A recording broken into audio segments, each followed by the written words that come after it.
I'm going to stick to the 6 minutes given to me. Uh, I'd like to begin by saying that, quoting Obama and our UN Security Council seat, the non-permanent seat which we have now, we are at a risk of confusing India being an international bureaucrat with India being an international power, an emerging power. There is a difference. Participating in a UN Security Council in whatever form, or being a member of the G20, are just manifestations of an international presence, that you have some stature in the world today. But the real test of whether India will be an emerging power or a global power or not is really whether it is able to use its power, muster up national resources, national power to promote its interests, both at home, in the neighborhood, and across the world. Now the real test is this: how far are we able to influence global politics? So I would leave you to judge that yourself, because there is no right or wrong answer to India being an emerging power, because emerging is a process. How long does it emerge? How much power do you wield? But I would like to leave you with the thought that let's not get caught up with appearances and form, and let's focus on what really matters. How much is India contributing to the global balance of power today, and in what trajectory is it going? There are three set of questions which follow. Do we, as a country, forget about as a government, but as a nation, do we have a sufficiently sophisticated appreciation of global affairs today? We've spent the last 25 to 30 years playing defense. The world was out to get us, and we had to defend. They said, sign the NPT, we said no. They said, sign the CTBT, we said no. They said, sign this treaty, we said no. We were effectively playing. We were fighting. Fighting against the internationalization of the Kashmir issue, defense again. So when it was defense, it was very easy. All you had to do is defense. But the world today is full of opportunities, and to make use of those opportunities, we need to have a sophisticated sense of how the world works, what the balance of power is, who the international actors are, what are their psychological profiles, how do their politics work. And that requires a huge intellectual machinery which sadly does not exist in this country.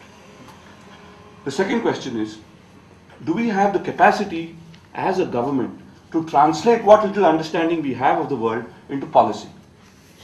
We have fewer foreign service officers than the country of Singapore. Singapore has more foreign service officers than the Republic of India.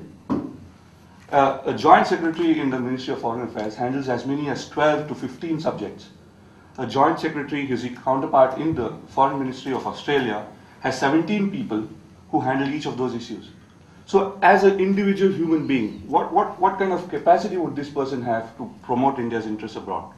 So do we put thought into these very mundane issues, quotidian issues of whether our government officials are in a position to make use of whatever resources we have over the last 15, 20 years and translate it into influence abroad?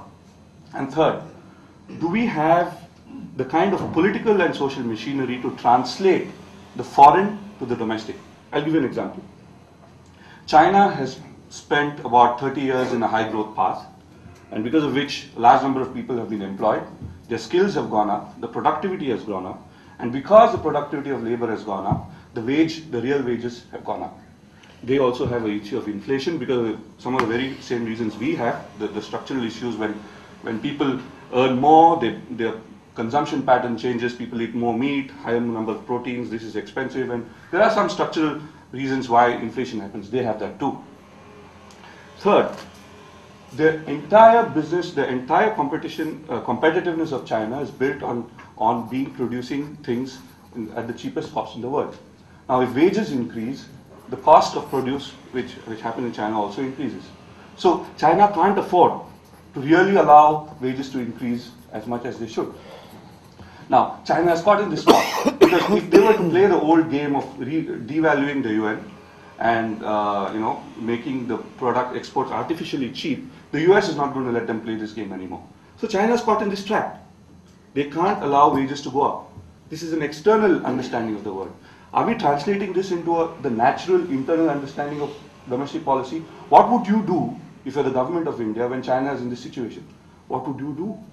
You would liberalize labor laws, allow a large number of Indian people who are who are jobless or enjoying the employment guarantee to come into manufacturing and produce and get real jobs and start off the manufacturing sector.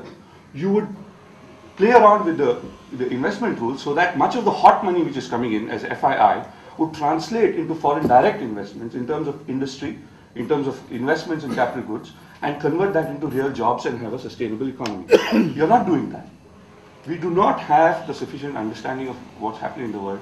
We do not have the capacity to translate it into policy, and we do not have the mechanisms to translate the foreign to the domestic. Now, it was okay when we were playing defense, but here is a world where there are so many opportunities to fix the poverty problem. I mean, there are various ways to talk about poverty, but it stands to reason that if there is a world out there which is giving us opportunities to solve the poverty problem, why in the world are we not making use of those opportunities? So I think these are some of the more important questions which we have to be looking at, rather than get into this entire ideological debate about socialism, capitalism, and their various meanings and how they've changed over time. These are nice debates to have, but I think as a practical matter, I think we are at a point in time, uniquely in our history, where there are a number of opportunities, and we have been, to use or to mangle a phrase, we have not lost an opportunity to lose an opportunity. Coming to a few other things which the other speakers have raised, this is part of my opening statement. Just a couple of comments. I think the whole issue of Pakistan has been overblown. If you look at when I agree in theory with Ashutosh's point about Pakistan's stability being a constraint on our growth, but at what point in time? Will we enjoy 3 more percentage points in growth if we liberalize labor laws? Will we enjoy another percentage point of growth for the next 5 years if we improve our FDI regime? Will we improve our sustainable growth if we spend more money and liberalizing the education sector and getting more people educated in skills and higher education? And at what point would those generals sitting in Pakistan begin to matter? Not in the next 10 to 20 years. So the whole issue of Pakistan has been overblown. In fact, I would argue that the whole Pakistan problem is over. What problems exist are the problems we have with the states that scaffold Pakistan. United States, China, and Saudi Arabia, who don't let the Pakistani political transformation take place to its eventual